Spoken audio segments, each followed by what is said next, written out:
Hello there. My name is Jay Brown. I want to welcome you to my Yoga Talks podcast. Whenever I start one of these, I always feel compelled to express some gratitude. I really appreciate anybody who's listening. How are you?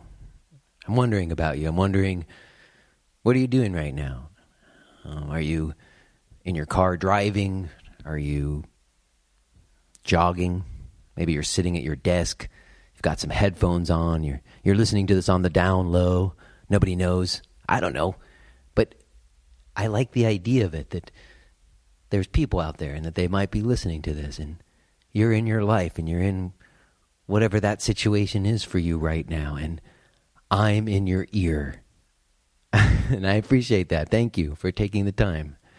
And I really appreciate, again, the feedback that I've been getting. If you're listening to these podcasts and something speaks to you, or you got a question about something, or you disagree with something, I would love for you to just drop a comment on the website, or you can send me an email directly. I like getting your communications. So please, feel free.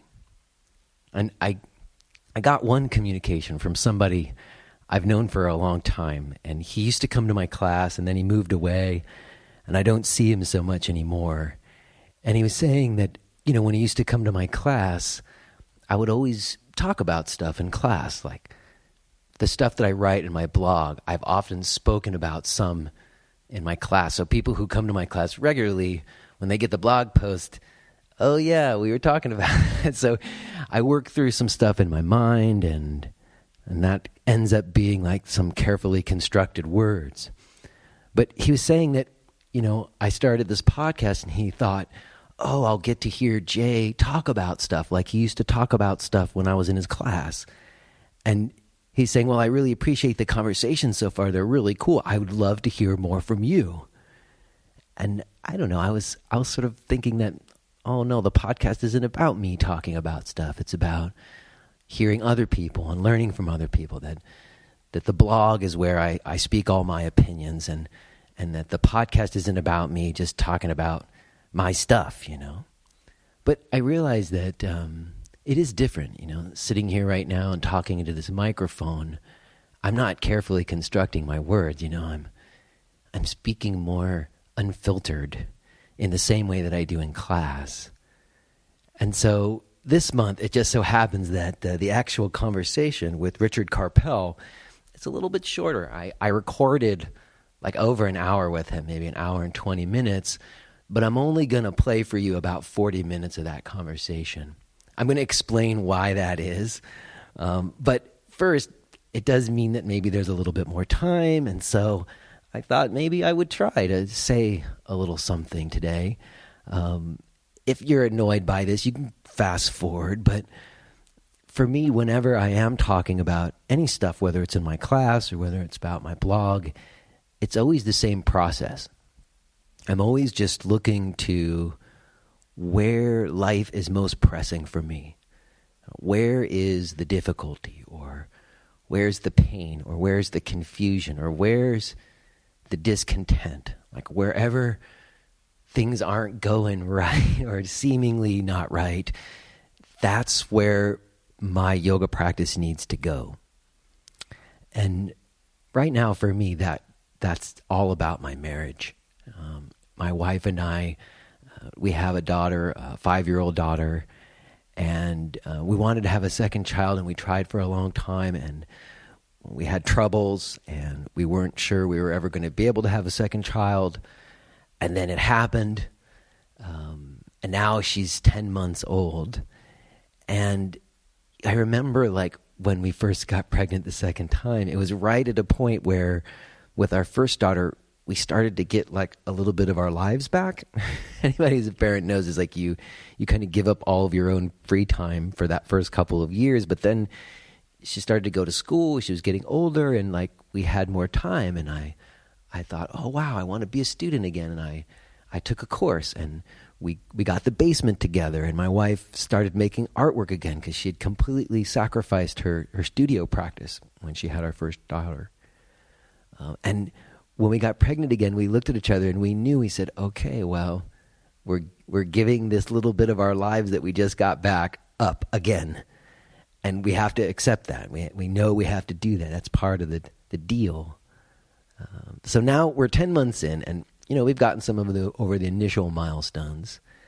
But there's still a ways to go till we get that time and part of our lives back. And so it sort of becomes this thing where we're both kind of vying for time to have with ourselves. And then I think that there's resentment over the fact that the other one's getting that time and we're not. And I think that's compounded by the fact that my work is, I'm writing and I'm teaching yoga and I'm fulfilled by that. So it feels to her like I get to go take this vacation or something, but it's work. I mean, it's fulfilling. I enjoy it, but it's still work. It still takes a lot out of me, and I take it seriously. And then I think I resent the fact that she doesn't appreciate that. She doesn't appreciate how hard I'm working to support us. And so anyways, we're pretty good about like having a daily debrief where we're touching base with each other, but to really have time, for ourselves and then for each other, it's like we were talking the other day, like there was a time when we could like sleep in late and then go have brunch together. Like that seems like another world. And like have sex, and we have to schedule sex, if we want to have it. So I think what happens is it builds up over time, like a pressure cooker. And then at a certain point, if we haven't had an opportunity to do it, it needs to be released. And often it's sort of like a bit of an explosion on my wife's part. And, I think she a lot of times is kind of irrational. and when I'm trying to get to the bottom, like, did I do something? Is there a criticism of me? Do I need to make a course correction myself? I can't identify anything. And I understand when that's happening, it's not a time for me to try to like sort through anything or fix anything. I just need to be present. I need to listen. And if I do that, then we get through it and everything's cool. And my wife's great. She often can kind of laugh about it while it's happening. Like she sometimes realizes it's a little bit irrational. But we just had one of these kind of like, I don't know, we call it a blowout. It's not like we were yelling or anything, but we had one of these like let the steam out sessions recently. But this time she had like a legitimate criticism of me, I think, and it's specifically about being on my phone, which is so freaking cliche. It's like, really? But, I'm on my phone sometimes, and I don't think I'm on my phone that much, but she basically just laid it out. She said, when you're on your phone while we're sitting at the table together, I feel like you don't care about me. And my first reaction to that is like, really? Come on, you're on your phone all the time with all the things I do and all the affection I show you daily. Just because I'm on my phone, you feel like I don't care about you? What? That's stupid. But I didn't say that. I was able to stop and actually hear what she said. She said, when you are on your phone while we're at the table together, I feel like you don't care about me. And when I really thought about that, like that's how she feels. Like, I don't want her to feel that way. Are you kidding? Like I adore my wife. I mean, my wife makes me a better person on every level. I don't want to have my life without my wife right now. I want her in my life, and I want her to know that I care about her. So if looking at my phone while we're at the table together is in any way jeopardizing that, I have to change that. And it's not that hard. And I did it all week long. I did it was just a practice. Like, okay, we're sitting at the table. My phone is going in my pocket, and it will not come out of my pocket until I get up from the table. And I caught her. She whipped out her phone once. I wanted to finger at her. But it was good. It was a good thing that happened between me and my wife. It was good communication happening. And that, to me, is yoga practice. That is me being able to have enough facility in myself to listen to the people that I care about when they communicate with me, to take that in and to if there's something I can do to help and make things a better situation, I want to do that. And it's a small little thing, and that's usually what it is. It's small little tweaks that you make, small little behavioral course corrections, and they have a huge impact. So there you have it. I don't know if that is interesting to any of you or helpful. Tell me. You can give me some feedback, all right? If you were annoyed by my whole spiel about me and my wife just now, go ahead and let me know. If you thought that was interesting and you think I should talk more about stuff, then let me know that too.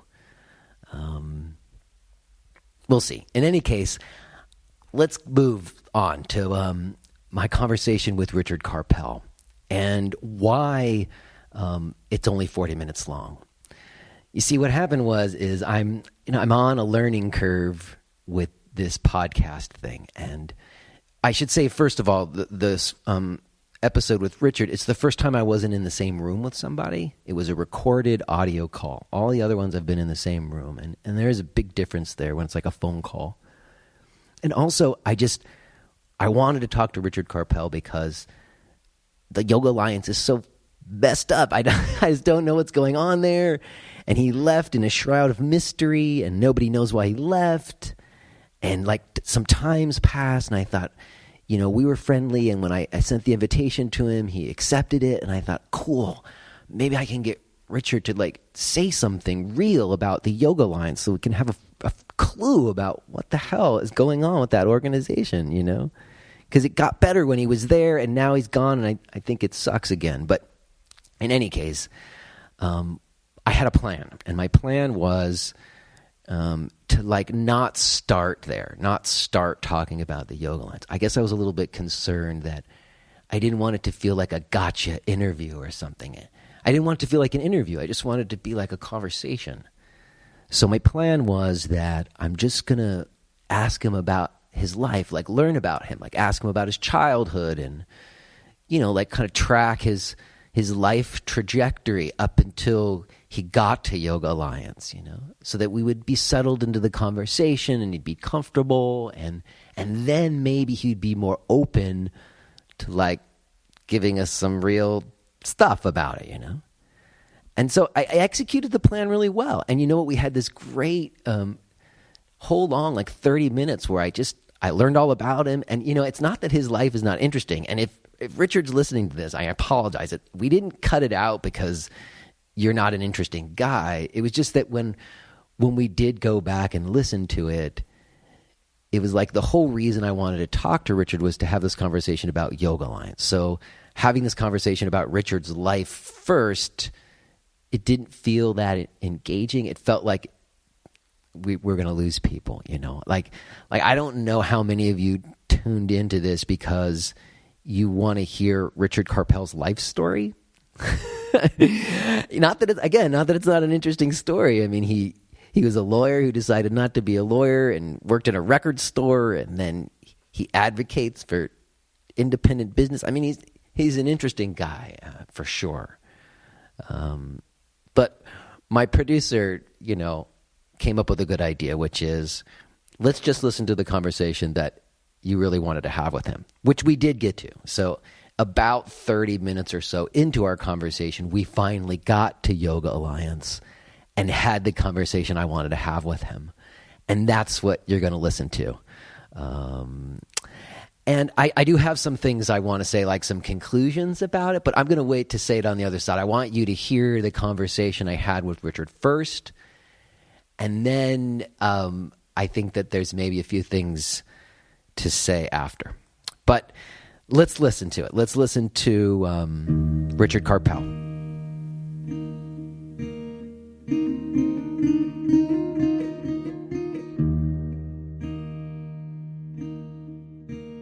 Well, I didn't want to move at that point. Move to Columbia, Missouri, if I could avoid it. So. I see. Well, that makes sense if you don't want to be there.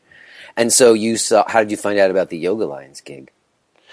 It just through the normal channels. I think They put a call out into the world of trade organizations that they were looking for someone? There's a whole thing. Is there like a circuit for trade Yeah, organizations? if you're looking for a job as a head of a nonprofit organization, there are ways to find out about it. And this one actually, so Yoga Alliance hired a search guy in our search firm, and I ended up connecting with him, and one thing led to another, and I got the job. And had you ever done yoga practice before you started to look at the job? Yeah, and here's how I put it. There was a period in my life where I got really serious about it, and then... And what period was that? When did that happen? Because we just heard a whole bunch of stuff about what's happened to you. So where in there did you do yoga practice? Right around 99, 2000, 2001. I'm trying to remember. I think my first was I went to a resort in Mexico. I think that was my first time. That's now since then closed. It wasn't a yoga resort. It was just a regular resort. It also had yoga practice. I started doing a little bit there. And here's the way I would put it is it early on, it sunk really deeply. I had a great teacher here. When I came back here, I ended up going to a class at my gym, so it was just gym yoga. But this guy, there's one guy specifically, and I don't even. The funny thing is, looking back, I don't even remember his name. I see, but do you remember what the class was like? Yeah, and here's the other thing. It's funny. As I got into, a little bit more into yoga and started understanding it, I realized looking back, I don't know even what did they call it. Did they call it vinyasa? Did they call it? They probably did not call it vinyasa at that time. Was that too early? Okay, I think that term as like a word for style of practice didn't come about until later. Okay, so that time people usually cited their teachers. Like that's how you had credibility. Like you'd say, "This is my teacher, a Iyengar," or it probably wasn't a Iyengar. They certainly didn't do that. And this guy, so I actually did that. I mean, that guy was, I thought, really good. I also took some Kundalini classes, which I just thought were mind blowing. Yeah, well, that's what they're supposed to be. They're ecstatically awakening you. Yeah. Yeah, it's the only out-of-body experience I've ever had was in a Kundalini class. Oh, okay. And so I did that, and I think I got it at a pretty deep level. Again, I don't consider myself a big yogi, but I get it, and I get You had some direct experience. And did that play into why you were interested in potentially working at the Yoga Alliance? To a certain extent. I mean, to a part. Or would it have mattered? Could it have been any trade organization the trade of basket weavers? It could have been anything, did it need to be something that you had like an interest in outside of just running a trade organization? I need to have an interest in the subject matter. So it was something that I cared about. I mean, the fact that I cared about yoga and I felt like it was the kind of thing that the more people that do yoga, I believe fervently, the better the world will be. Not just for health reasons. I think less for health reasons than for philosophical reasons. I would say that they're the same, but I hear what you're saying. Like just for not just fitness reasons, but like the way it helps people feel about themselves and life. Exactly, or their place in the universe. But the problem is not a lot of people get to that point. I think most people see, first it's fitness, and that's, I think the challenge is how do you get them to see the larger part of it. But so I felt good about that, and I cared. So what I didn't know about is I didn't know that much about the history of yoga. I didn't know much about the yoga business at that point. Right. And I will tell you that one of the things I was not certain about was, I had just come from about 20 years working for journalism or, organizations, and I cared a lot about journalism and media. I understood it, and I felt like that was an important part of my job was to understand and see the industry and the trends and where it was moving. And I didn't have that when I joined the Yoga Alliance. And what I learned about myself is that I can figure that out. And I don't think it took that long for me to figure out, so this is what's going on in the yoga world. This is where Yoga Alliance fits in and where the opportunity. You did a really good job of that, because I remember how we met when I don't know how long, I think you'd been there for like a couple of months. And you took over the job, and you clearly you went online and you did some searching, and you started reading what people were writing about the Yoga Alliance and sort of like what had been going on at the organization before you got there. Yeah, I actually did that during the interview process, and I was horrified. Yeah. You're like, wow, these guys really need my help. Well, they certainly needed help. I know that much. Well, they needed my help. That's nice, because earlier you said that initially you wanted to help people as like an ego thing. But clearly by the time you got to YA, it wasn't about you. Well, I will say that, I mean, I'm not going to deny that I got ego. I mean, it's so part there's of. something there like, oh, I could turn this around, maybe. Well, it was also, I mean, let's put it this way. There's a number of things at play. Number one, you need a job. I mean, so there's that. Yeah. You want to do something that's fun. You got to get up. Spend a lot of time. You get up in the morning. You go into your work. You come home every day. So, hopefully, what you do, 8 to 12 hours a day is something that you enjoy doing. So there's that. And then, there is a big part of it is about serving people. And I think that was one of the things, and I stressed that at Yoga Alliance, one of our core values was service. Just, it's not about you, it's about providing service to the customers, in this case, it was people who registered and were members of Yoga Alliance. And I have to say, because whatever research you did, well, let me ask you then, so when you were interviewing for the job, like, what was the assignment? What did they bring you on to do? A good question. It was actually interesting. I think I interviewed. So I went through a couple rounds of interviews, and I went the first time.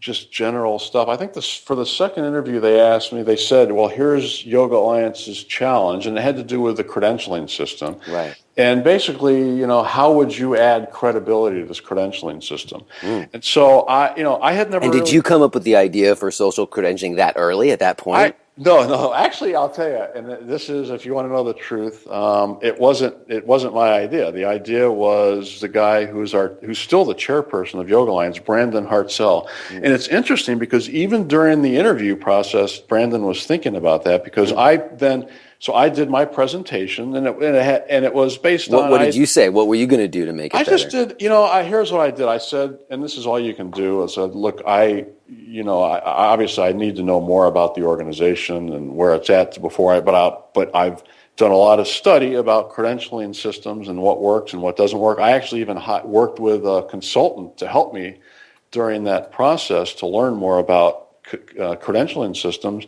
And so mine was, I think, my solutions were more traditional, certification. I wasn't prescriptive. I didn't say, here's what we're going to do. I said, we could do this, we could do that. Right. So I think you just wanted to give them, show them you were knowledgeable about it, that you were in a position to help sort something out. Yeah, and I think it's a way for an interview process is a way for you to find, how does this person think? Can I trust this person? That sort of stuff. And I think, you got the gig. I got the gig. Now, and so what I want to say is, because I think it was a few months after you got the gig that you called me up on the phone. That's how we met. I don't know if you remember that. I do, and I think it was because I read one of your blog posts. I had a very infamous blog post called "Yoga Alliance Approved My Ass," and it went kind of viral. So you must have found it online somewhere, and you called me up on the phone, which, for some independent guy out here blogging, the new CEO and president of Yoga Alliance called me up on the phone. And I was so impressed by that, I got to tell you. I mean, you just said, hey, I'm Richard Karpel. I'm the new guy at Yoga Alliance. I saw your blog. I thought you made some really good points. I'm going to try to change some things at the organization. Here's some of the ideas that I have. I would like to hear your ideas. Right. And you had me from that moment. I was like, that's all people kind of want from a trade organization in a way. Yeah, and actually that was one of the things that appealed to me about the Yoga Alliance job, to be honest with you, is I could see even during the interview process that the bar was really set really low for whoever the next person was, is because one thing they were really bad at was communication, just dealing with that kind of thing. And it was for whatever reason, it was like a black box, right? I mean, people, they did their thing. They made mistakes. They did whatever they did, never explained what they were doing. People would complain about it. What ended up happening is there were a lot of conspiracy theories out there about Yoga Alliance, because that's what happens. Well, because they're also taking in a lot of money. The people are like, where's all the money go? There's the money, and then people, and when you're doing things that people don't like, it's one thing if they just disagree with you. It's another thing if they don't know why you're doing it, and so they start to get suspicious. And so I felt that part was going to be easy. I mean, fixing some of the other things were hard, but actually just communicating, get out there telling people what it is that you're going to do. And actually, I don't know if you remember this, but during my interview process, that was one of the things I said is, look, I've looked online, you know, the organization is having real problems just communicating with its members and with the yoga community. And so what I said during my interview was, I want to bring radical transparency to this organization, not just transparency, but radical. And the reason I thought the radical part was important was because you were coming from this deficit of an organization that really did it very poorly and that people were highly distrustful of. And so, well, I mean, prior to that phone call, I was qualified to be registered, but never was, because I was just sort of like philosophically opposed to the organization. I thought it wasn't doing anything for yoga teachers, and I actually felt like, as you and I have discussed, there's issues with the 200-hour standards and what that's led to in teacher trainings.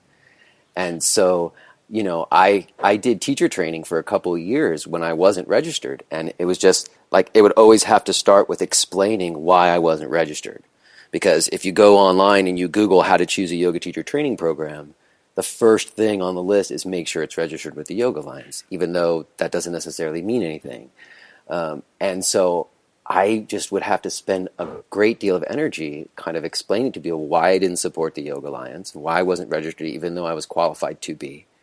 And at a certain point, it just felt like you were saying, like the sinking ship or something. Like I was spending so much energy on that. And then I didn't want them to be at a disadvantage. Or really what happened is you called me up and it gave me a reason to want to try to support the organization. And I thought, wow, this guy's going to try to do something, and I want to, if any way, lend my support. So I registered, and I wrote another post called Giving Yoga Alliance a Chance. Right, I remember that. And I said, okay, you guys, Richard's here. We've got somebody who wants to try to help the organization. Let's help him help the organization. And you went on a real, PR blitz. You went all around the country, and you talked to everybody, and you stood up there, and you took everybody's ire, and you answered them, and I was just so impressed, and you got a lot done. I mean, I just want to tell you, I want to take a moment to publicly say, in my time as a professional yoga teacher, you accomplished more at the Yoga Alliance at your time there than it's ever been accomplished there, as far as I can tell. Well, thank you very much, Joe. I appreciate it. And it's kind of you to say that. I would say the easiest part, was winning people over, because I think even though people were upset about Yoga Alliance, a lot of people, especially those who are kind of close to things in the yoga community, I think people are kind and generous, and in general, we're hoping for the best. So I think that part was the easy part. Well, there was some difficult parts though too. I mean, yeah. I think you took Brendan Hartzell's idea of social credentialing was a good. If you are hearing this message, then you're listening to the free version of J. Brown Yoga Talks. To hear the rest of our conversation, please subscribe to Podcast Premium at jbrownyoga.com/premium.